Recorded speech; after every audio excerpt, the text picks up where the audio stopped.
Typewriting இதெல்லாமே முடிச்சிருக்காங்க. இருந்தாலும் எஸ்வி சேகர் அவங்களோட இது வந்து எப்படின்னு பார்த்துட்டிங்கன்னா, அவருக்கு வந்து ஒய்ஃப் வந்து வேலைக்கு அனுப்பிச்சு அதில் உட்காந்து சம்பாதிக்கணும் அப்படிங்கிற எண்ணம் கிடையாது.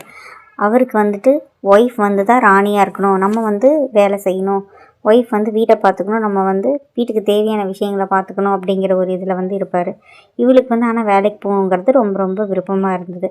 ஸோ ஆனாலும் வந்து கஷ்டங்கிற ஒன்று இருக்கும்.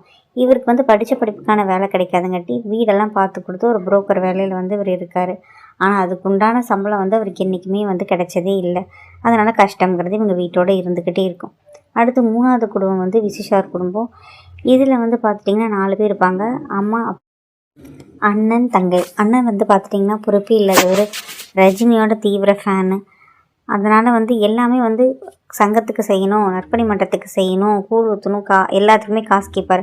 ஆனால் இவர் வந்து சம்பாதிக்க போக மாட்டார். அதே மாதிரி தான் அவங்க அப்பாவும் பொறுப்பு இல்லாமையே இருப்பார்.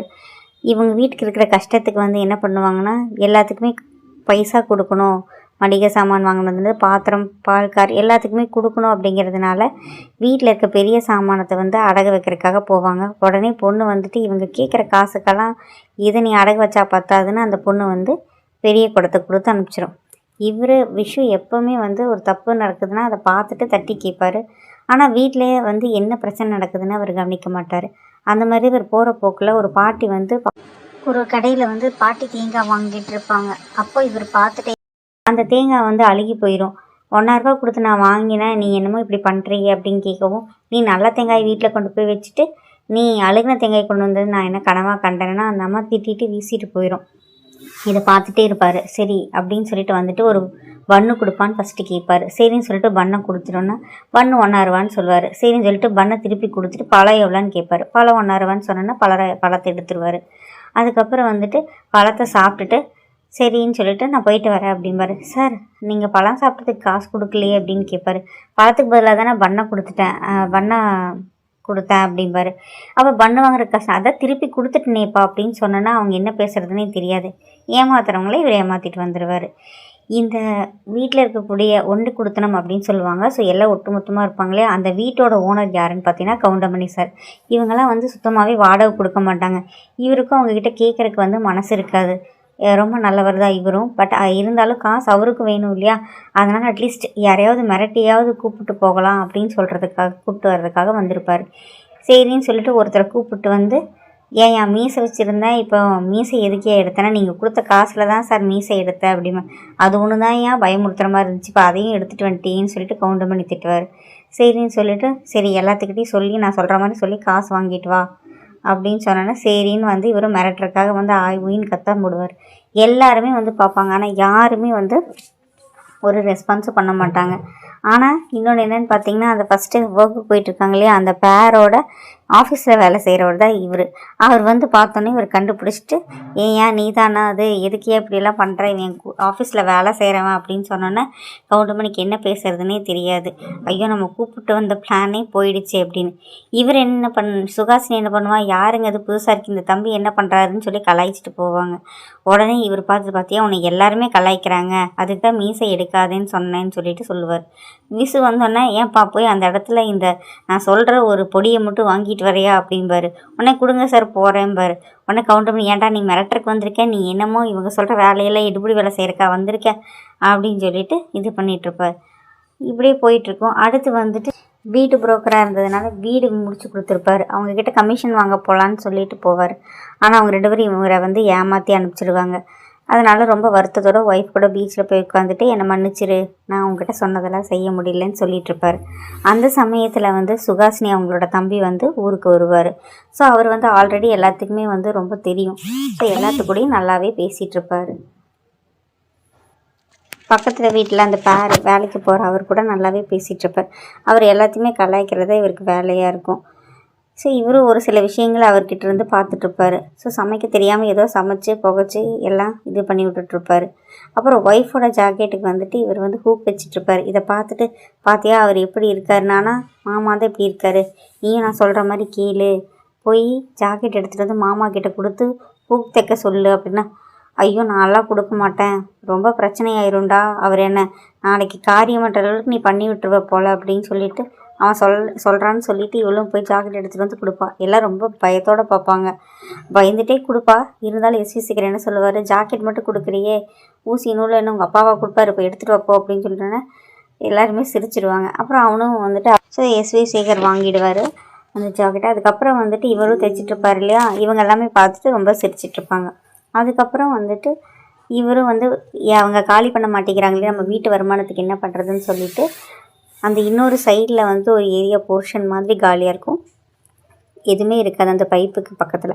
அங்கே ஒருத்தர் கொண்டு வந்து குடி வைக்கலான்னு கூட்டிகிட்டு வந்திருப்பார். ஸோ இவனுக்கெல்லாம் இப்படி தான் இருப்பானுங்க, நீங்கள் எதுவும் கண்டுக்காதீங்கன்னு சொல்லிட்டு போயிடுவார்.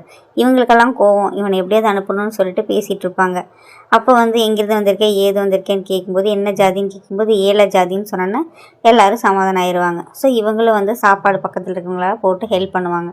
அப்போ வந்து விசு சாரோட ஒய்ஃப், அவங்க பேர் லக்ஷ்மி, அவங்க வந்துட்டு, நீங்கள் வந்து பக்கத்தில் ஹோட்டலில் தானே சாப்பிட போகிறீங்க, அப்படி இருக்கும்போது ஏதோ கம்மி பண்ணி எனக்கு கொடுங்க, உங்களுக்கு சாப்பாடு போடுறதுக்காக நல்லது செய்கிறதுக்காக சொல்ல, எனக்காகவும் தான் அப்படின்னு சொல்லிகிட்ருக்காங்க. இப்படியே விசு சாரோட எல்லாத்தையும் கலாய்ச்சிட்டு அந்த வாழ்க்கை அப்படியே போயிட்டுருக்கும். இதுக்கிடையில் வந்து விசு அவர்களோட பொண்ணு வந்து சுகாசினி தம்பி மேலே ஒரு விருப்பம் இருக்கும்.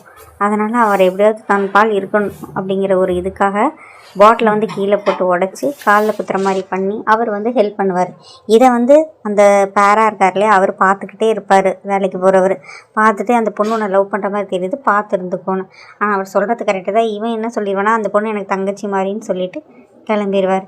தீபாவளி டைமில் ஒவ்வொருத்தர் வீட்டில் ஒவ்வொரு சூழ்நிலை இருக்கும். இதில் இவங்க வேலைக்கு போகிற ஜோடி மட்டும் கொஞ்சம் நல்லா சந்தோஷமாக கொண்டாடுவாங்க. ஆனால் அங்கே சுகாசினிக்கும் எஸ்வி சேகருக்கும் எல்லாம் கஷ்டமாக இருக்கும்.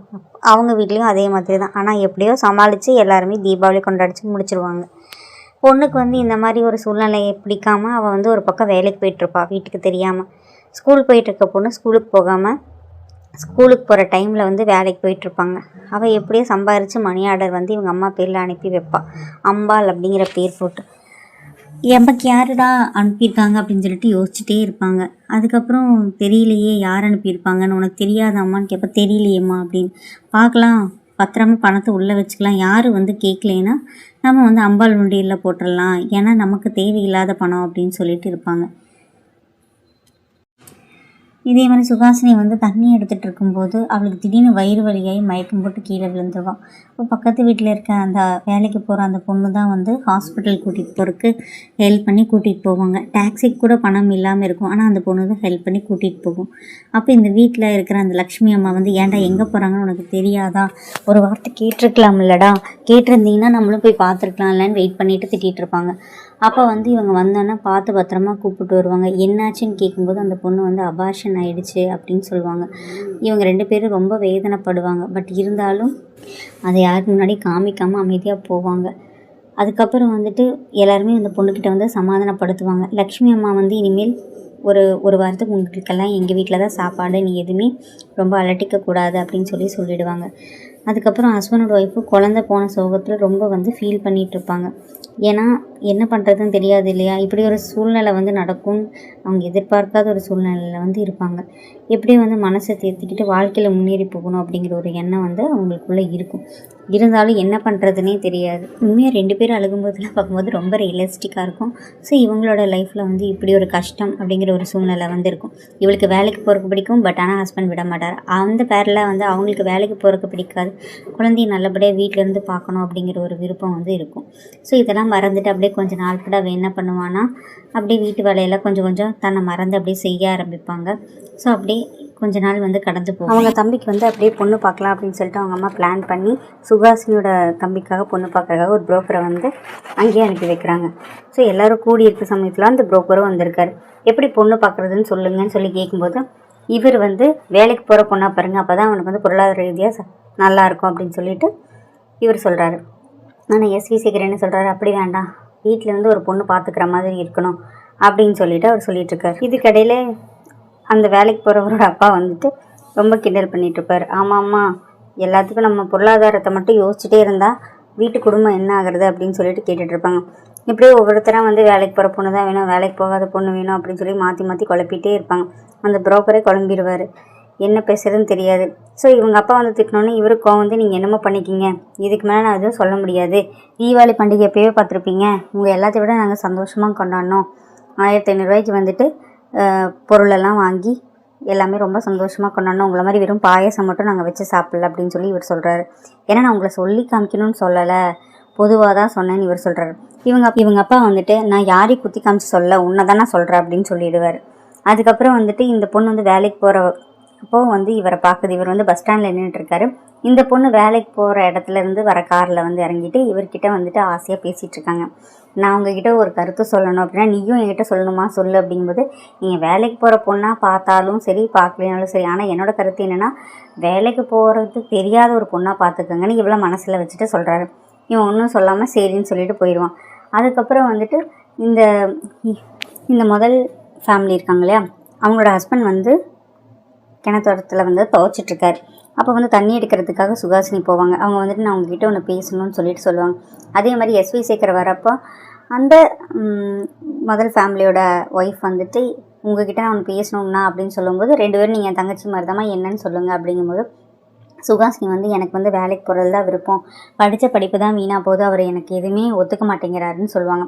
அப்புறம் எஸ்வி சேகர்கிட்ட இவங்க வந்து எனக்கு வீட்டிலேருந்து குழந்தையும் பார்த்துட்டு மாமனாரையும் பார்த்துட்டு சந்தோஷமாக இருக்கணும்னு ஆசை, எப்போ பாரு 10 நாள் வீட்டில் அடுப்பே எரிய மாட்டேங்குது, வெளியில் தான் வாங்கிட்டு வரேன், ஏன்னா எனக்கு வந்து வேலை அவ்வளோ ஜாஸ்தியாக இருக்குது, அதை புரிஞ்சிக்கவே மாட்டேங்கிறாரு, என் மாமனார் என்ன நினைப்பார் என்னை பற்றி, நான் நல்ல மருமகளாக நல்ல அம்மாவாக இல்லாமல் என்ன வேலைக்கு போய் என்ன பிரயோஜனம்னு இவங்க புலம்பிகிட்ருப்பாங்க. இவங்க வந்து வீட்டு கஷ்டத்தில் அடுப்பே எரிய மாட்டேங்குது அப்படின்னு சொல்லிட்டு என்ன பண்ணுறது, பாதி நாள் வந்து பட்னியாக தான் படுத்து தூங்க வேண்டிய நிலமை வருதுன்னு சொல்லி இவங்க வந்து தன்னோட சங்கடத்தை சொல்லிகிட்ருப்பாங்க. ஸோ எஸ்வி சேகர் வந்து நான் உங்கள் வீட்டுக்காருக்கு வந்து அட்வைஸ் பண்ணுறேன் அப்படின்னு சொல்லுவார். இவரும் வந்து நான் உங்கள் வீட்டுக்காருக்கு அட்வைஸ் பண்ணுறேன்னு சொல்லுவாங்க. அதுக்கப்புறம் இவங்க கிணத்தடியிலேருந்து தண்ணி எடுத்துகிட்டு வருவாங்க. இவங்க வந்து ஆஃபீஸ் முடிஞ்சு வருவாங்க. ஸோ இவங்க பார்த்து என்ன தண்ணி எடுத்துகிட்டு வர, ஏன் பைப்பில் தண்ணி வரலையான்னு கேட்பாங்க. ரொம்ப கொடுத்து வச்சவ, வீட்டிலேருந்து எல்லாத்தையுமே ராணி மாதிரி பார்த்துக்கிறா அப்படிம்பாங்க. இவங்க வந்து வேலைக்கு போயிட்டு வரா, ஹஸ்பண்டுக்கு எவ்வளோ கஷ்டப்பட்டு உழைக்கிறா, இவ ரொம்ப நல்லவ அப்படின்னு சொல்லிட்டு அதிர்ஷ்டக்காரின்னு 2 பேரும் மாறி மாறி நினச்சிக்குவாங்க. ஸோ இப்படி இவங்களோட கான்வர்சேஷன் மனசுக்குள்ளேயே முடிஞ்சிருமா. அடுத்து இவங்க 2 பேரும் மாறி மாறி அவங்க ஹஸ்பண்ட் கிட்ட சொல்லியிருக்காங்க இல்லையா, அவங்க 2 பேரும் எதிர் பார்க்கும்போது முட்டா பையன், மாங்காய் மடையன், தேங்காய் மடையன், இப்படி பொண்டாட்டி இப்படி பண்ணுறான் அப்படி பண்ணுறான்னு 2 பேரும் மனசுக்குள்ளே திட்டிக்கிட்டு, ஆனால் பார்க்கும்போது வெளியே நல்லா சந்தோஷமாக பேசிக்கிட்டு அவங்க பாட்டுக்கு போய்கிட்டு இருப்பாங்க. ஸோ இவங்களோட இப்படி போயிட்டுருக்கோம். ஸோ இவங்க ஹேண்ட்ஷேக்கெல்லாம் முடிஞ்சதுக்கப்புறமா அவங்க வீட்டுக்கு போயிட்டு அவங்க ஒய்ஃப் கிட்ட சொல்லுவாங்க, இந்த மாதிரி இவன் எவ்வளோ பெரிய முட்டாள், அந்த பொண்ணு ரொம்ப கஷ்டப்படுத்துறான்னு 2 பேரும் மாறி மாறி அவங்க ஒய்ஃப் கிட்ட புலம்பிகிட்டு இருப்பாங்க. இவர் லெட்டர்லேயே லவ் பண்ணுறவராச்சே, ஏன்னா ஒய்ஃப்க்கு நேரில் போய் பார்க்க முடியாது, அதனால் இவர் லெட்டர்லேயே லவ் பண்ணிகிட்ருப்பார். ஏன்னா இவர் ஒய்ஃப் வேறு ஊரில் இருப்பாங்க, இவர் சென்னையில் இருப்பார். ஸோ ட்ரான்ஸ்ஃபர் ஆகி வந்ததுனால இப்போ ட்ரான்ஸ்ஃபர் ஆகிறதுக்காக ஒய்ஃப்காக பல பேர்கிட்ட பேசிகிட்ருப்பார். ஆனால் போயிட்டு வர முடியாதுங்கிற ஒரு காரணத்துக்காக 2 பேர் லெட்டர்லேயே எழுதி பேசி சமாளிச்சிட்ருப்பாங்க. ஸோ இப்போ இப்படி இருக்கும்போது இதே மாதிரி ஒரு டைம் லக்ஷ்மிமா வேலை செய்கிற இடத்துல தான் இவங்க ட்ரான்ஸ்ஃபர் மாற்றக்கூடிய ஒரு ஆஃபீஸர் இருப்பார். ஸோ அவரை பார்க்க போய் கெஞ்சி கதறிட்டு இருப்பார், சார் ப்ளீஸ் எப்படியாவது என் ஒய்ஃபுக்கு நீங்கள் ட்ரான்ஸ்ஃபர் சென்னைக்கு மாற்றி கொடுத்துட்டிங்கன்னா எனக்கு பெரிய உதவியாக இருக்கும், உங்களை கெஞ்சி கேட்குறேன் அப்படிம்பாங்க. ஏன்னா அவங்க டீச்சராக இருப்பாங்க. ஸோ இவர் சொல்லிட்டாங்கன்னா கண்டிப்பாக ட்ரான்ஸ்ஃபர் பண்ணிடுவாங்க அப்படிங்கிற ஒரு நம்பிக்கையில் டெய்லி இவரை பார்த்துக்கிட்டே இருப்பார். ஆனால் இவருக்கு தெரியாது லக்ஷ்மி அம்மா வேலை செய்கிற வீட்டில் தான் இவரோட ஓனரு அப்படிங்கிறத உங்களுக்கு தெரியாது. இவர் இப்படி பார்த்துருந்தோம், லக்ஷ்மி அம்மா நீங்கள் எங்கெங்கே வேலை செய்கிறீங்கன்னு கேட்பாங்க. இந்த மாதிரி ட்ரான்ஸ்ஃபர் என் ஒய்ஃப்க்கு வாங்குறதுக்காக நான் ட்ரை பண்ணிகிட்ருக்கேன் அப்படின்னா, ஓ நீங்கள் உங்கள் ஃபேமிலி காப்பாற்றுறதுக்காக என் ஃபேமிலிக்கு கஷ்டப்படுத்த போகிறீங்க இல்லையா அப்படின்னு கேட்பாங்க. அப்புறம் உடனே ஐயோ என்னம்மா இப்படி சொல்கிறீங்கன்னு, இல்லை சும்மா சொன்னேன், நீங்கள் உங்கள் ஒய்ஃப் கூட இருக்கிறதுக்கு நான் என்னால் என்ன பண்ண முடியுமோ நான் பேசி இது பண்ணிக்கிறேன், இவர்னால தான் பண்ண முடியும்னா கண்டிப்பாக இந்த வேலை முடிஞ்சதான் நீங்கள் நினச்சிக்கோங்க அப்படின்னு சொல்லிட்டு கிண்டல் பண்ணுவாங்க. ஏன் அவங்க அப்படி சொல்கிறாங்கன்னா, இவர் சமைச்சு இவங்ககிட்டேருந்து காசு கொடுத்து வாங்கி சாப்பிட்ருக்காரு, அதனால் சொல்லுவாங்க. இப்படியே போயிட்டுருக்கும். ஸோ சூழ்நிலை மாறுறதுக்கான காலம் வரும். இவங்களுக்கு வேலைக்கு போகிறதுக்கே விருப்பம் இல்லை இல்லையா. ஸோ அதனால் ஃப்ரெண்டுக்கிட்டையெல்லாம் சொல்லி புலம்பிகிட்ருப்பாங்க. அப்போ இவருக்கு என்னாங்கன்னா ப்ரமோஷன் இவங்களுக்கு கொடுத்துருவாங்க. ஸோ இவங்க ஹஸ்பண்டுக்கு ஃபோன் பண்ணி எனக்கு ப்ரமோஷன் கொடுத்துருக்காங்கன்னு சொன்னோன்னே இவர் ஸ்வீட் கொடுத்து ஃப்ரெண்ட்ஸ்கிட்டையெல்லாம் சந்தோஷமாக இருப்பார். அதுக்கப்புறம் மறுபடியும் ஃபோன் பண்ணி எனக்கு இனிமேல் சம்பளம் 950 ரூபா போட்டிருக்காங்க அப்படின்னு சொன்னோன்னே 950 ரூபாயான்னு சொல்லிட்டு ரொம்ப டல்லாக ஃபோனை வச்சுருவார். அப்போ உங்கள் ஃப்ரெண்டு கேட்பாங்க, ஏன்டா இவ்வளோ டல்லாக இருக்க அப்படின்னு கேட்கும்போது, இல்லைடா என் ஒய்ஃப் 950 ரூபா சம்பளமாம்மா. அதான் என்னடா அப்படின்னா, இல்லை என்னோட 100 ரூபா ஜாஸ்தின்னு சொல்லும்போது, முதல்ல ஒய்ஃபுக்கு ராஜா வந்தால் இனிமேல் கூஜாவாரு அப்படின்னு சொன்னால் அவர் கற்பனை பண்ணி பார்த்துட்டு ரொம்ப கோவத்தில் ஒரு மாதிரி சங்கடமாயிடுவார். அதுக்கப்புறம் சுகாசினி பணம் வீட்டில் இல்லைன்னு சொல்லவும் எஸ்வி சேகர் என்ன பண்ணுவார்னா, போய் கடன் வாங்கிட்டு அவங்கக்கிட்ட கொடுப்பாங்க. இவங்க கோவப்பட்டு திட்டினோன்னே இவங்களை அடிச்சிடுவாங்க. இவங்களுக்கு என்ன பண்ணுறதுனே தெரியாது. ஒரு கோவத்தில் போயிட்டு ஏதோ ஒன்று பண்ணணும்னு நினச்சிட்டு போவாங்க. ஆனால் இவர் மிஸ் அண்டர்ஸ்டாண்ட் பண்ணுவாங்க. எதோ இவங்க தன்னை ஏதாவது பண்ணிக்குவாங்கன்னு நினச்சிட்டு இவர் ஓடி தடுக்க பார்ப்பார். பார்த்தா அவங்க சர்டிஃபிகேட் எல்லாம் உபயோகப்படாதது இருந்து என்ன பண்ணுறது, அதை தான் நான் இது பண்ணிக்கலான்னு நினச்சேன் அப்படின்னு சொல்லிட்டு ரொம்ப ஃபீல் பண்ணி சொல்லிகிட்ருப்பாங்க. உடனே அப்போ தான் அவருக்கு புரிய ஆரம்பிக்கும், வீட்டில் என்ன பண்ணுறது இப்படியே இருந்துட்டு அப்படின்னு சொல்லவும் அவரும் கொஞ்சம் ரியலைஸ் பண்ண ஆரம்பிச்சிருவார். சரி இவளை வேலைக்கு அனுப்பலாம் அப்படின்னு சொல்லிட்டு முடிவு பண்ணிவிட்டு யோசிச்சுட்ருப்பார். இதே மாதிரி இப்படி போயிட்டு இருக்கும்போது இந்த பக்கம் இவர் விஷுவோட பொண்ணு ரொம்ப வேலைக்கு போகிறதெல்லாம் வீட்டில் தெரியாமே அப்படியே இருக்கும். ஆனாலும் லக்ஷ்மி அம்மாவுக்கு ஏதோ ஒரு சந்தேகம் இருந்துகிட்ருக்கும், எப்படி பணம் வருது, இவன் ஸ்கூலுக்கெல்லாம் போகிறாளான்னு ஒரு சந்தேகத்திலே இருப்பேன். அதனால் ஹஸ்பண்டுக்கு ஃபோன் பண்ணி எழுப்பி சொல்லுவாங்க. ஏன்னா ஒரு நாள் இவங்களை ஃபாலோ பண்ணிட்டு போவாங்க, இவன் என்ன பண்ணுறான்னு. இப்போ ஹஸ்பண்ட்கிட்ட எழுப்பி இந்த மாதிரி எனக்கு ஏதோ தப்பாக இருக்குது, நம்ம பொண்ணு பண்ணுறது சரியில்லை, அவள் எங்கேயோ போகிறா, ஸ்கூலுக்கு போகிறது இல்லை, நான் போய் ஸ்கூல் ஹெட் மாஸ்டர் வரைக்கும் பார்த்துட்டு வந்துட்டா, இவள் 4 மாதமாக ஸ்கூலுக்கே வரலன்னு சொல்கிறாங்க அப்படின்னு சொல்லிட்டு அவரோட காதுக்குள்ளே எல்லா விஷயத்தையும் சொல்லிடுவாங்க. ஒரு விஷயம் கூட வெளியே போகக்கூடாதுன்னு அவ்வளோ ரகசியமாக ஹஸ்பண்ட் கிட்ட இவங்க சொல்லுவாங்க. இவர் கோவப்பட்டுட்டு இவ ஏன் இப்படியெல்லாம் பண்ணுறா, இதை தடுத்தாகணும், இவ பண்ணுறது தப்பு, இந்த பொண்ணு இப்படி ஏன் இப்படி பண்ணுறது, அப்போ தப்பான வழியில் போய் தான் சம்பாதிக்கிறாளா அப்படின்னு சொல்லிட்டு 2 பேரும் சந்தேகப்பட்டு அவளை கேட்கலாம் அப்படிங்கிறதுக்காக இவரும் கோவப்பட்டு எந்திரிச்சு உள்ளே போயிட்டு பொண்ணை எழுப்ப சொல்லுவார். இவங்க எழுப்புறதுக்கு தயங்கி அழுது இது பண்ணுவாங்க. அப்புறம் இவர் கத்துலேயே அவள் எந்திரிச்சிடுவா. அதுக்கப்புறம் அவங்க அப்பா போய் அடிக்க போகும்போது, நீங்கள் எதுக்கு என்னை அடிக்க வரீங்க, நீங்கள் யார் என்னை அடிக்கிறதுக்கு, எங்கள் அம்மா சொல்லி தான் நீங்கள் எனக்கு அப்பான்னு எனக்கு தெரியும், அது வரைக்கும் எனக்கு தெரியாது, நீங்கள் அப்பாங்கிற வகையில் எனக்கு என்ன செஞ்சுருக்கீங்க, நான் என்ன தொழில் பண்ணி சம்பாதிக்கிறேன்னு நீங்கள் நினைக்கிறீங்களோ அந்த தொழில் தான் நான் பண்ணுறேன், அப்படி நீங்களே நீங்கள் வச்சுக்கோங்க, முதல்ல 1 ரூபா சம்பாரிச்சிட்டு என்கிட்ட கேள்வி கேளுங்க, காலப்புறம் எங்கள் அம்மா தான் கஷ்டப்பட்டுட்ருக்காங்க, ஒரு நல்லது பொண்டாட்டி கஷ்டப்படுறா அப்படின்னு உங்களுக்கு ஏதாவது தோணியிருக்கா, அம்மாவுக்கு காச நோய் வந்ததுக்கெல்லாம் காரணம் நீங்களும் அண்ணாவும் தான், பொண்டாட்டி எப்படி போனால் உங்களுக்கு என்ன, புள்ள எப்படி போனால் உங்களுக்கு என்ன, இப்போ மட்டும் உங்களுக்கு என்ன அக்கறை அப்படின்னு சொல்லி திட்டிடுவேன். ₹1 சம்பாரிச்சிட்டு வந்து என்கிட்ட கேள்வி கேளுங்க, அப்புறம் நான் பதில் சொல்கிறேன். அப்பாவா நீங்கள் இப்போ வரைக்கும் எனக்கு எதுவுமே பண்ணதில்லை, இப்போ மட்டும் இதுக்கு அப்பாவா நின்று கேள்வி கேட்குறேன்னு கேட்குறீங்க அப்படின்னு சொல்லிட்டு அந்த பொண்ணு கோவத்தில் வந்து திட்டிடும். அவமானப்படுத்தணுங்கிறதுக்காக திட்டாது, அவங்க அப்பா வந்து திருந்தணுங்கிறதுக்காக தான் வந்து திட்டும். ஏன்னா இவ்வளோ நாளாக அவங்க அம்மா மட்டும்தான் கஷ்டப்பட்டு வேலைக்கு போகிறாங்க இல்லையா, அதனால. இவர் நல்லா படிச்சிருக்காரா, நான் இது வரைக்கும் வேலைக்கே போனதில்லை. சரி இனியாவது வேலைக்கு போவோம் அப்படின்னு சொல்லிட்டு யோசிச்சுட்டு வேலைக்கு போனான்னு முடிவு எடுத்துருவார். ஒய்ஃபுக்கு என்ன பண்ணுறதுனே தெரியாது. தன்னோட நோய் வந்து தெரியக்கூடாதுன்னு எல்லாத்துக்கும் மறைச்சி வச்சுருப்பாங்க. ஆனால் வந்து பொண்ணு தெரிஞ்சு கண்டுபிடிச்சிட்டாலே அப்படின்னு சொல்லிட்டு அழுதுட்டுருப்பார். இவரும் வந்து தன்னோட மனைவிக்கு இப்படி ஒரு நோய் இருக்கா அப்படின்னு சொல்லிட்டு ரொம்ப ஃபீல் பண்ணிகிட்ருப்பார். ஸோ இவங்க வீட்டில் நடந்த பிரச்சனை எல்லாருமே பார்த்துட்ருப்பாங்க. ஒவ்வொருத்தருக்கும் ஒவ்வொரு பிரச்சனை. இவங்களுக்கு வேலைக்கு போகக்கூடாது, இவங்களுக்கு வேலைக்கு போகணும், இவருக்கு பொண்ணு கிடைக்கல, இவருக்கு வீட்டில் ஒய்ஃப் வந்து கூட இல்லை. இந்த மாதிரி ஒவ்வொருத்தரும் ஒவ்வொரு சூழலில் இருப்பாங்க இல்லையா. ஸோ அந்த மாதிரி ஒரு சூழல் இவங்களுக்கும் வந்து வந்துருச்சு. ரொம்ப கஷ்டம்தான், இருந்தாலும் வீட்டில் பொண்ணு வந்து வழி தவறி போயிட்டாங்களோங்கிற ஒரு வேதனையில் ரொம்ப ஃபீல் பண்ணிகிட்ருப்பாங்க. ஆனால் இந்த பொண்ணு வந்து என்ன வேலைக்கு போகுதுன்னு இந்த பொண்ணுக்கு தெரியும். ரொம்ப ஃபீல் பண்ணும். அப்பாவும் அம்மாவும் திருந்தி ரொம்ப சந்தோஷமாக வாழணும், அப்பா வந்து நல்லபடியாக வேலைக்கு போகணும், அம்மாவும் நல்லா பார்த்துக்கணும் அப்படின்னு சொல்லிட்டு ரொம்ப ஃபீல் பண்ணிட்டு இவங்க அண்ணன் எப்போ பார்த்தாலும் கட்சின்னு அலைஞ்சிட்ருப்பார். ஸோ இந்த மாதிரி ஒரு ஃபீலிங் சாங்ஸ் எல்லாம் வந்ததுக்கப்புறம் வந்துட்டு இவர் வேலைக்கு போகலான்னு முடிவு எடுத்துகிட்டு கண்டிப்பாக வேலைக்கு போய் ஆகணும் அப்படின்னு இவர் எப்பவும் போல் தன்னோட ஒய்ஃபுக்கு வந்து லெட்டர் எழுதி அனுப்பணும். இந்த மாதிரி போயிட்டுருக்கு. இவங்க வாழ்க்கை வந்து லெட்டர்லேயே போயிட்டுருக்கு. இந்த மாதிரி ஒவ்வொருத்தரோட குடும்ப சூழ்நிலையும் ஒவ்வொரு மாதிரி போயிட்டுருக்கு. இப்போ இவர் வந்து வேலைக்கு போகலான்னு சொல்லிட்டு முடிவெடுத்து எல்லா பக்கமும் வேலை தேடி போகிறாரு. ஆனால் வந்து வேலை வந்து கிடைச்சப்பாடு கிடையாது. ஏன்னா இவர் வந்து ரொம்ப நாள் ஆகிடுச்சு இல்லையா படிப்பு முடிச்சு, அதனால் இவருக்கு யாருமே வேலை தர மாட்டேங்கிறாங்க. அதனால் என்ன பண்ணுறதுன்னு தெரியல. ஆனால் வந்து பொண்ணு வேறு சொல்லிட்டால, ₹1 சம்பாரிச்சிட்டு வந்து என்கிட்ட கேளுங்க, அதுக்கப்புறம் நான் என்ன வேலைக்கு போகிறேன்னு சொல்கிறேன்னு சொல்லிட்டாங்க இல்லையா. ஸோ வேறு வழி இல்லாமல் மூட்டை தூக்குற வேலை வரைக்கும் போகிறாரு. தன்னோட பையனை திட்டுறாரு. ₹1 கூட சம்பாதிக்கிறதுக்குள்ள அம்மா கிட்ட வந்து ₹5 கூட ₹10 கூட நான் கேட்குறேன் அப்படின்னு சொல்லி திட்டுறாரு. தன்னோட பொண்ணு சொன்ன ஒரு வார்த்தைக்காக ரோஷப்பட்டு வேலைக்கு போகிறதுக்காக முயற்சி பண்ணி போகிறாரு இல்லையா. அதுக்கு முன்னாடி வந்து தன்னோட ஒய்ஃப் கிட்ட வந்து வேறு யாரும் பெரியவங்க இல்லைன்னு சொல்லிட்டு அவளை தள்ளிக்க சொல்லிவிட்டு ஆசீர்வாதம் வாங்க போகிறாரு. அவளுக்கு என்ன பண்ணுறதுனே தெரியல. ஏன்னா அந்த காலத்தில் இதெல்லாம் வந்து ரொம்ப பெரிய ஒரு விஷயமா இருக்கும். அபச்சாரம்னு சொல்லுவாங்க இல்லையா, அந்த மாதிரி. இந்த பக்கம் பார்த்துட்டிங்கன்னா வந்துட்டு வேலைக்கு போயிட்டு இருந்தாங்களே அவங்க ஒய்ஃப் ₹100 அதிகமாக வாங்கினோன்னா ஒரு சின்ன காம்ப்ளெக்ஸில் ஒய்ஃப் வந்து வேலையை விட்டு நிறுத்தி வச்சிடறாரு. அதுக்கப்புறம் அவங்க குடும்பத்தில் வந்து ரொம்ப சந்தோஷமாக தான் இருக்காங்க. ஒய்ஃப் கிட்ட வந்து என்ன வேணும், எனக்கு வந்துட்டு அவங்க கேட்டாங்க, ஏதாவது செஞ்சு கொடுக்குறதுக்காக கேட்டாங்க. உடனே என்ன சொல்லுவாருன்னா, அவங்க என்ன சொல்கிறாங்களோ அதுக்கு ஆப்போசிட்டாக சொல்லிட்டுருப்பாரு. மெதுவடை வேணும், அதுக்கு வந்து தயிர் போட்டு தாளிக்கவா இல்லை காரா பூந்தி போடவான்னு கேட்டால் அவர் எனக்கு வந்துட்டு இது போடு அப்படின்னு சொல்லிட்டு கிண்டல் பண்ணிட்டு உட்காந்துருப்பாரு கடுப்பில். இந்த பக்கம் வந்துட்டு சுகாசினி அவர்களை வந்து ஒரு வழியாக அவங்க எப்படியோ வேலைக்கு அனுப்புறதுக்கு அவர் வந்து முடிவு பண்ணி வேலைக்கு போகணுன்னு சொல்லிடுவார். இவன் வந்து முதல் நாள் இல்லையா வேலைக்கு போகிறதுக்கு முன்னாடி வீட்டுக்காரர்கிட்ட வந்து ஆசீர்வாதம் வாங்கிட்டு வேலைக்கு போகலாம் அப்படின்னு சொல்லிட்டு கிளம்புவான். ஸோ எப்போவுமே வீட்டுக்காருக்கு கூட இருந்து பரிமாறுறது, வேணுங்கிறது எடுத்து கொடுக்குறதெல்லாம் பண்ணிகிட்டு இருந்ததுனால அவளுக்கு கொஞ்சம் ஒரு மாதிரி ஃபீலிங் இருக்கும் போல். நானும் வந்துட்டு கிளம்பிடுவேன், நீங்கள் பார்த்துக்கோங்க, சாப்பாடெல்லாம் வந்து எடுத்து வச்சுருக்கேன், மோர் போட்டு வச்சுருக்கேன், காஃபி போட்டு வச்சுருக்கேன், டிகாஷன் வந்து இவ்வளோ இருக்குது, 1/4 டம்ளர் பால் ஊற்றிக்கோங்க, 3/4 டம்ளர் டிகாஷன் சேர்த்துக்கோங்க அப்படின்னு சொல்லிகிட்டே இருக்கான். அவன் தம்பியை வந்துட்டாக்கா டைம் ஆச்சு, அவர் எல்லாம் பண்ணிக்குவார், அவர் சின்ன குழந்தையில வாக்கா போகலாம் டைம் ஆச்சுன்னு சொல்லி கூப்பிட்டே இருக்கான். ஆனால் என்ன சொல்கிறான்னா, எனக்கு வந்து போகிறதுக்கு ரொம்ப கஷ்டமாக இருக்குது, உங்களை எப்படியே விட்டுட்டு போகிறதுக்கு கஷ்டமாக இருக்குது அப்படின்னே சொல்லுவான். அப்போ அவனே சொல்லுவான், முதல் நாள் இல்லையா கொஞ்சம் கஷ்டமாக இருக்கும், அதுக்கப்புறம் உனக்கு பழகிரும், நீ போ அப்படின்னு சொல்லிடுவாங்க. இந்த பக்கம் பார்த்திங்கன்னா விசு அவர்கள் வந்து அவள் சொன்ன மாதிரி மூட்டை தூக்கி சம்பாரித்து பணம் கொஞ்சம் கொண்டு வந்து ஒய்ஃப் கிட்ட கொடுப்பாங்க. அப்புறம் அவங்களும் அழுதுகிட்டே ஹஸ்பண்ட் வந்து முதல்ல சம்பாரித்து கொடுத்தது இல்லையா சந்தோஷமாக வாங்கி சாமி படத்துக்கு முன்னாடி வச்சுருவாங்க. அதுக்கப்புறம் பார்க்கணுமே விசு சாருக்கு வந்த கோவத்தை.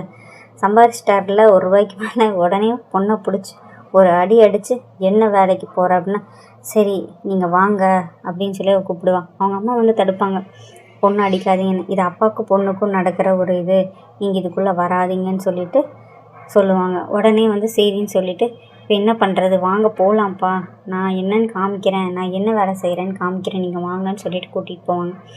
அப்போ இவள் வேலை செய்கிற இடத்துக்கு வந்து கூட்டிகிட்டு போவார். அவர் ரொம்ப கோவத்தில் போவார். தன்னோட பொண்ணை வந்து தப்பாக யாராவது இந்த மாதிரி பண்ண வச்சுட்டாங்க அப்படிங்கிற கோவத்தில் போவார். ஏன்னா அட்மாஸ்பியர்லாம் அப்படி தான் இருக்கும். ஸோ போய் ஒரு வீட்டை போவான். அந்த கோவத்தில் அந்த கேட்டை எட்டி உதச்சி சாத்திட்டு போவார். உள்ளே போனதுக்கப்புறம் தான் வீடெல்லாம் பார்க்கும்போது ஒரு வித்தியாசமாக தெரியும். இவன் வந்து மேலே கூப்பிட்டு போவான். சரின்னு சொல்லிட்டு இவர் மேலேயும் போய் பார்ப்பார். உள்ளே போய் பார்க்கும்போது தான் அவரே வந்து ரொம்ப ரொம்ப ஷாக் ஆகிடுவார். ஏன்னா இவங்க பொண்ணு வந்து வேலைக்கு போகிறது யார்கிட்டேன்னு பார்த்தா ஒரு தொழுநோயாளி அம்மா கிட்ட வேலைக்கு போயிருப்பாங்க. அப்போ வந்து சொல்லுவார், நம்ம பொண்ணு இந்த மாதிரி ஒரு வேலைக்கு வந்திருக்கேன்னு மனசுக்குள்ளேயே அவ்வளோ வேதனைப்படுவார். இவர் தான் எங்கள் அப்பா அவங்கள பார்க்கணுன்னு சொன்னாருன்னு சொல்லிட்டு சொல்லுவாங்க. இவங்க வந்து இப்படி இருக்குங்காட்டி யாருமே வேலைக்கு வரலை, அதனால தான் எனக்கு வந்து திருமணம் வரைக்கும் கார் வந்து நிறையா சம்பளம், அதனால தான்ப்பா, வேற ஒன்றும் இல்லை, நான் தப்பான தொழிலெல்லாம் பண்ணலப்பா, நான் உங்கள் பொண்ணுப்பா, என்னை தப்பாக நினைக்காதீங்க அப்படின்னு சொன்னேன். அவர் அவங்க பொண்ணை பார்த்துட்டு ரொம்ப ஃபீல் பண்ணுவார். இந்த வயசில் எந்த பொண்ணும் செய்யக்கூடாத ஒரு வேலையை வந்து இவங்க செய்கிறாங்களே அப்படின்னு சொல்லிட்டு ரொம்ப வருத்தப்பட்டு பொண்ணை கட்டி பிடிச்சிட்டு கதறி கதறி அழுவார். நான் உன் பொண்ணு தான்ப்பா, நான் எந்த தப்பும் பண்ணல அப்படின்னு சொல்லிட்டு சொல்லும்போது 2 பேரும் கட்டி பிடிச்சி அழுவாங்க. இவங்களோட ஃபேமிலி பிரச்சனை கொஞ்சம் சால்வ் ஆயிடும். அப்புறம் இந்த பக்கம் பார்க்கும்போது சுகாசினி மேடத்துக்கு வந்துட்டு சேலரி டே வர்றதுனால இவங்க வந்துட்டு ஒரு லைஃப்பை வந்து ரொம்ப ஜாலியாக பிளான் பண்ணியிருப்பாங்க. இங்கே போய் சாப்பிட்ணும், அங்கே போய் சாப்பிட்ணும், பாசுந்தி அது இதுன்னு சினிமாஸ் அந்த மாதிரி யோசிச்சு வச்சுருப்பாங்க. ஸோ இவ சொல்ல சொல்ல அவனுக்கு ரொம்ப கற்பனையில் வந்து ரொம்ப அழகாக வந்து அந்த விசுவலெல்லாம் வரும். ஸோ இந்த பக்கம் வந்து இவர் தான் வந்து டாமினேட் ஹஸ்பண்ட் ஆகிட்டார்ல. முதல்ல ஒய்ஃபுக்கு வேலை செஞ்சுட்டு இருந்தார், இப்போ ஒய்ஃபை பயங்கரமாக வேலை வாங்கிட்டு இருப்பார். ஸோ எனக்கு இந்த பிரேக்ஃபாஸ்ட் தான் வேணும், இந்த இது தான் வேணும், அவங்க என்ன சொல்கிறாங்களோ அதுக்கு ஆப்போசிட்டாக வந்து சொல்லி சொல்லி ஒவ்வொன்றும் வாங்கிட்டு இருப்பார். பட் ஆனாலும் அவங்களுக்கு ஒரு இதில் ஒரு சந்தோஷம் இருந்துகிட்டே இருந்துச்சு. ஸோ இவங்களோட லைஃப் இந்த மாதிரி போக ஆரம்பிச்சிருச்சு. அடுத்து வந்துட்டு லக்ஷ்மி அம்மாவோட பையனும் வந்து வேலைக்கு போக ஆரம்பிச்சிருவார். என்ன வேலைன்னு பார்த்தீங்கன்னா சேம் தான், போஸ்டர் அடித்து எல்லாம் ஒட்டுற மாதிரி, அதாவது சினிமா போஸ்டர்ஸ். ஸோ அவர் வந்து சொல்லிடுவார், அம்மா நீ என்ன பண்ணுவேன்னு எனக்கு தெரியாது, 11 மணிக்கு ரெடியாரு, நான் காரை கூட்டிகிட்டு வரேன், நம்ம 2 பேரும் வந்து டிபிஓ ஹாஸ்பிட்டல் போய் உனக்கு வைத்தியம் பக்கம் போகணுன்னா நீங்கள் 2 பேருமே நல்லாயிட்டீங்க, எனக்கு அதுவே போதும், நான் ரொம்ப நல்லாயிருவேன், இனிமேல் எனக்கு எந்த பிரச்சனையும் இல்லை அப்படின்னு சொல்லும்போது அவர் குற்ற உணர்வோடு சொல்லுவார், உனக்கு இப்படி ஆனதுக்கு நானும் அப்பாவும் தான் காரணம், நீ முதல்ல ஃபுல்லாக குணமாகிற வரைக்கும் என்னோட சம்பள பணம் முழுவதுமே வந்து உன்னோட வைத்தியத்துக்கு மட்டும்தாம்மா, தயவுசெய்து புரிஞ்சுக்கோ, 11 மணிக்கு ரெடியாருன்னு சொல்லிட்டு வந்து அவன் கிளம்பி போயிடுவார். உடனே இவங்களுக்கு ரொம்ப சந்தோஷமாக இருக்கும். தன்னோட வாழ்க்கையில் வந்து இப்போ தான் கொஞ்சம் கொஞ்சம் மாற்றம், தன்னோட குழந்தைகள்லாம் மாறிடுச்சு, ஹஸ்பண்டும் மாறிட்டாருன்னு நினச்சி ரொம்ப சந்தோஷப்பட்டு சாமி கும்பிடுவாங்க. அதுக்கப்புறம் இந்த பக்கம் பார்த்தா சுகாசினி மேமோட தம்பியும் அவங்களும் வந்து மறுபடியும் மீட் பண்ணுவாங்க. வந்து பேசுவார், ரொம்ப நல்ல பொண்ணு நீ, ஏன்னா உங்கள் அப்பாவை யாருனாலையும் திருத்த முடியாதுன்னு நினச்சோம், ஆனால் நீ வந்து இப்படி திருத்திட்ட அப்படின்னு சொன்னோன்னா அவர் ரொம்ப சந்தோஷப்படுவா. சரி அப்படின்னு சொல்லிட்டு அதுக்கப்புறம் வந்துட்டு இவர் ஸ்கூலுக்கு போக ஆரம்பிச்சிடுவா. இவர் வந்து பர்ஸ் எடுத்து கொடுப்பாரு, ஒரு பொண்ணோட ஃபோட்டோ காமிப்பார். யாருன்னு கேட்கும்போது இவ தான் என் அம்மா பார்த்துருக்க பொண்ணு, இவங்கள தான் நான் கல்யாணம் பண்ணிக்கலான்ட்டு இருக்கேன் அப்படின்னு சொல்லி சொல்லுவார். இவளுக்கு என்ன பண்ணுறதுனே தெரியாது, ரொம்ப ஷாக் ஆயிடுவா. பொண்ணோட ஃபோட்டோவை பார்த்துட்டு ரொம்ப அழகாக இருக்காங்க, பார்த்துக்குங்க அப்படின்னு சொல்லி சொல்லுவார். வேலைக்கு போகிற பொண்ணை கல்யாணம் பண்ணுறதா என்னென்னலாம் எனக்கு எதுவுமே யோசனை இல்லை, சூழ்நிலைக்கு தகுந்த மாதிரி மாறிக்கலாம்னு நான் முடிவு பண்ணியிருக்கேன். சூழ்நிலைக்கு தகுந்த மாதிரினா வேலைக்கு போகணுங்கிற அவசியம் இருந்தால் நான் வேலைக்கு போக சொல்லுவேன், இல்லைன்னா தேவையில்லை, வீட்டிலையே இருக்கட்டும், 2வது அவங்க விருப்பம் முக்கியம் அப்படின்னு சொல்லி சொல்லுவார். ஏன் நீ பஸ்ஸில் போகலையான்னு கேட்கும்போது, இல்லை சார் நீங்கள் பஸ்ஸில் போங்க, நடந்து போகிறேன்னு சொல்லிவிட்டு இவள் பாட்டுக்கு அழுதுகிட்டே போவாள். ஸோ இவளோட வாழ்க்கை இந்த மாதிரி இருக்கும். அதுக்கப்புறம் வந்துட்டு இந்த ட்ரான்ஸ்ஃபர் கேட்டுட்டு இருந்தார் இல்லையா, ஸோ அவருக்கு வந்துட்டு ட்ரான்ஸ்ஃபர் வந்து அவங்க ஒய்ஃப்க்கு வாங்கி கொடுத்துருவார் அவர். ஆனால் பட் இவருக்கு ட்ரான்ஸ்ஃபர் ஆயிடும், இவருக்கு வேறு பக்கம் ட்ரான்ஸ்ஃபர் ஆயிடும்.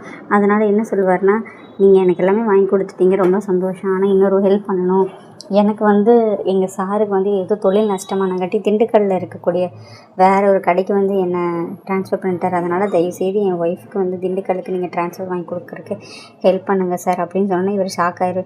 ஏன் இப்போ தான் ஏன் மெட்ராஸுக்கு வாங்கி கொடுத்தா, அதுக்குள்ளே திருப்பி என்னையா நீ அப்படின்னு சொல்லுவோம். நீங்கள் என்ன பண்ணுவீங்களோ எனக்கு தெரியாது சார், உங்களை கெஞ்சி கேட்குறேன், எனக்காக இந்த உதவியை மட்டும் பண்ணுங்கள் சார். ஆனால் அவர் திருப்பியும் ஃபஸ்ட்லேருந்தா அப்படிங்கிற மாதிரி ரொம்ப ஷாக் ஆயிடுவார். ஒவ்வொருத்தவங்க குடும்ப சூழ்நிலையும் மாற ஆரம்பிச்சிச்சு. சுஹாசினி வந்து வேலைக்கு போனோன்னா அவங்க வீட்டு கஷ்டம் தீர்ந்துருச்சு, அவங்க ரொம்ப சந்தோஷமாக இருக்காங்க. இவங்க வந்து வீட்டில் இருக்கங்காட்டி குழந்தை கூட ரொம்ப சந்தோஷமாக ஸ்பெண்ட் பண்ணுறாங்க. இவளுக்கு மட்டும் கொஞ்சம் வேதனை, தன்னோட காதல் நிறைவேறலையேன்னு. அடுத்து இவர் வந்து போஸ்ட் ஓட்டிட்டு சந்தோஷமாக அந்த வாழ்க்கையை என்ஜாய் பண்ணிகிட்ருக்காரு. ஏன்னா இதுக்கு முன்னாடி வந்து அவர் மன்றம்னு போயிட்டு இருந்தார் இல்லையா. அதுக்கப்புறம் எஸ்வி சேகர் வந்துட்டு கடன் எல்லாமே எல்லாத்துக்கிட்டையும் வாங்கினதெல்லாம் செட்டில் பண்ணிட்டு சந்தோஷமாக இருக்கார். இவர் எப்போவுமே லேட்டாக தான் ஆஃபீஸ் விட்டு கிளம்புவார். ஆனால் இந்த டைமெல்லாம் இப்போ வந்து 5:30க்கு கரெக்டாக முடிச்சுட்டு இவரும் வந்து வீட்டுக்கு போய் கொஞ்சம் நேரம் டைம் ஸ்பெண்ட் பண்ணணும் அப்படின்னு சொல்லிட்டு இவரும் கிளம்புறாரு. எல்லாருமே ஷாக்கிங்காக அவரை வந்து பார்க்குறாங்க. அடுத்து வந்துட்டு லக்ஷ்மி அம்மா வீட்டில் வந்து இவங்க பீச்சில் வந்து விற்கிறதுக்காக எல்லாமே சமையல் செஞ்சு கொடுக்குறாங்க, டீயும் சுண்டலும். ஸோ அதை கொண்டு போய் இவர் விற்கிறது தான் வேலை. ஸோ இந்த மாதிரி ஒவ்வொரு விஷயமும் வந்து எல்லாத்துக்கும் ரொம்ப அழகாக மாறிடுது. ஸோ ஒவ்வொரு பூவும் வச்சு கட்டுற கதம்பம் மாதிரி ஒவ்வொருத்தவங்களோட குடும்ப வாழ்க்கை இருக்குது. ஸோ இதோட இந்த கதை முடியுது. நன்றி, வணக்கம், தேங்க்யூ.